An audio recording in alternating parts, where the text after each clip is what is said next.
Well, hey there. We recently picked up this nice Timpte super hopper with a triple axle on it. It's got this third axle that I've heard referred to as a Tagalong, and it can move up and down with a switch in this box here. But it's also got a plug at the front so you can wire it up in the cab.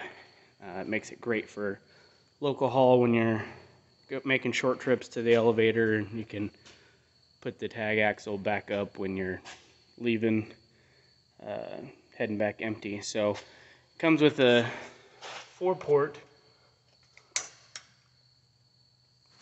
connector on here, and it only requires, this is a 2012, so it only requires 2 wires, but I got this diagram from Timpte and they sold me this little kit here for the wiring, and it's got the connector for 4 ports, and on this older one it only requires power and ground.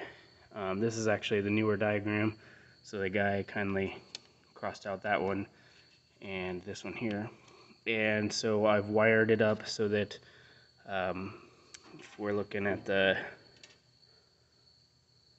let's see, looking at the front of it,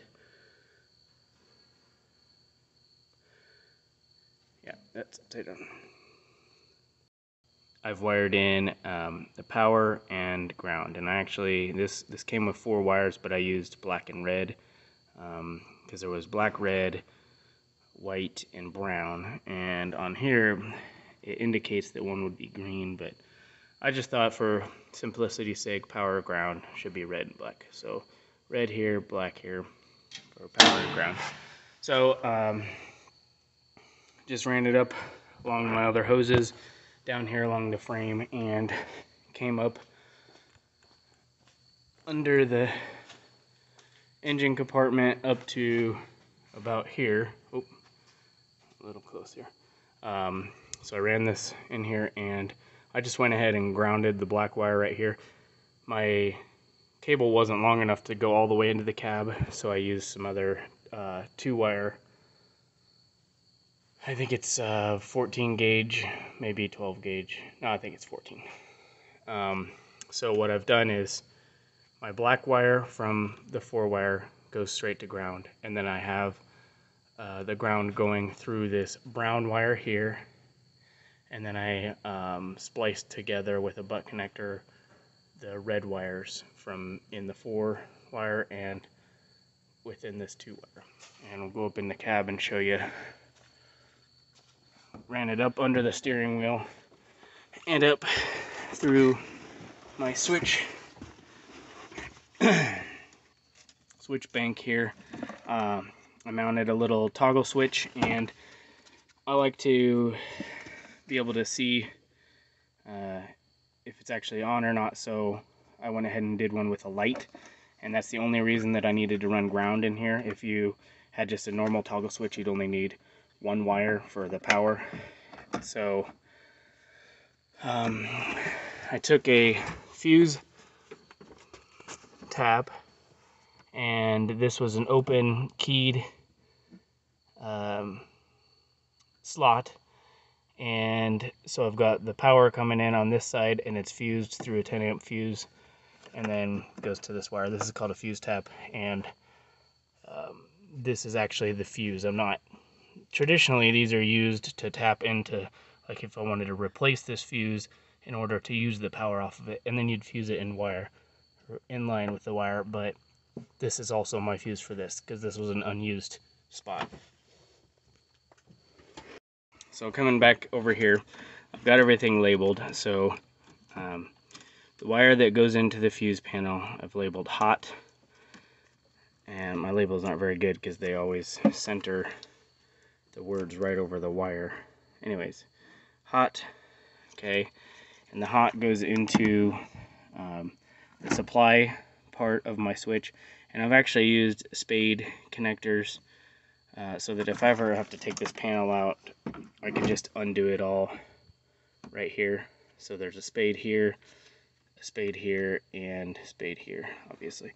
So so we've got the supply coming in red, and then coming off of the switch for the load is, I've labeled it switched hot. You can see that, switched hot. And so this is going, this brown one here is connecting through here to this switched hot, which is transitioning to a red wire. I know that that's kind of confusing because we've got red and brown coming in, and then off my switch I've also got red and brown. But the red is the supply and the brown is the switched hot, which then goes back to red, which then goes all the way back to the trailer, and that's going to supply the 12 volts to kick on that solenoid. Now, I don't know what the load of this is. It needs a continuous 12 volts to have the tag down on the ground. If it loses that 12 volts, it'll actually raise up as long as it's got air. This is a toggle switch rated for 30 amps. I don't know.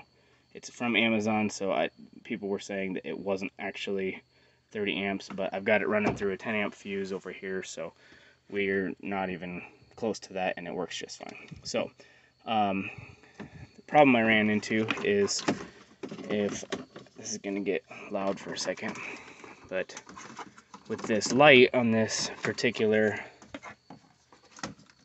toggle switch is too bright. So let me turn this on. If I'm sitting in the driver's seat right here and looking down, and I turn that on, it was pointing right at my face, and it was super bright.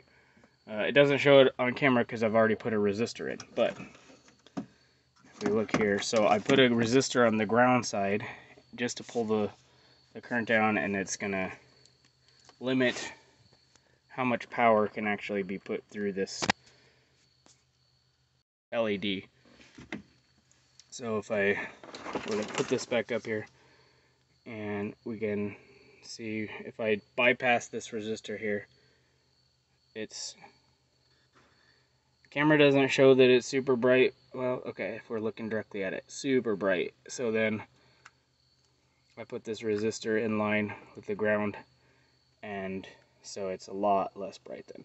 So I'll still be able to tell that it's on, but it's not going to be blinding me, especially at night.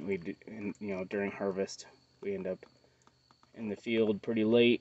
I don't want this to be blinding me as I'm driving down the road. So I tried a bunch of different resistors, and it seemed to need at least a 100K ohm resistor. So we'll try it for this season, and who knows, it may not be enough. May have to switch it out, but you won't have to do this if you use a normal toggle switch. The kit came with a momentary switch, so if you push it up, it goes back to the same position. That's what the newer trailers use.